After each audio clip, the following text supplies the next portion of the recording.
ఇదివరకు జనసేనకి ఈ కార్యకర్తలు అనేది ఉండేవాళ్ళు కదా, అభిమానులే కార్యకర్తలు. ఆ తర్వాతన ఈ మధ్యకాలంలో కార్యకర్తల ఓటర్లు ఏదే కార్యకర్తల నమోదు బిగిన్ చేస్తే లక్షలాది మందిగా దాదాపు 13-14 లక్షల మంది నమోదు చేసుకున్నారు. అంటే డబ్బులు కట్టి మరి వాళ్ళందరూ కూడా ఇప్పుడు సభ్యులేరు, వాళ్ళందరికీ ఇన్సూరెన్స్ అన్నటువంటి సిస్టమ్ ఒక పక్కన నడుపుతున్నారు. తెలుగుదేశం పార్టీ ఎప్పటి నుంచినో ప్రతి ఏటా కూడా ఏది సభ్యత్వాలు ఇవ్వటం ఇది చేస్తూ ఉంటుంది.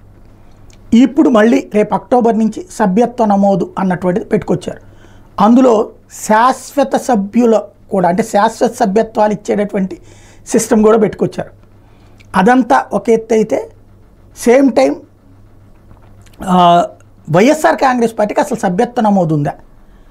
వాస్తవంగా ఏడాదికోసారి ప్లేనరీ కూడా వాళ్ళు నిర్వహించరు. 2 ఏళ్లకు 3 ఏళ్లకు ఒకసారి నిర్వహించి అది కూడా రూల్స్ ప్రకారం పెట్టాలి కాబట్టి పెట్టాలన్నట్టు పెట్టినటువంటిదే ఉంది. ప్రభుత్వంగా ఉన్నప్పుడు పార్టీని పట్టించుకోవాలా, పార్టీగా ఉన్నప్పుడు ప్రభుత్వానికి సంబంధించినటువంటి దాంతో సంబంధం లేకుండా పోయింది.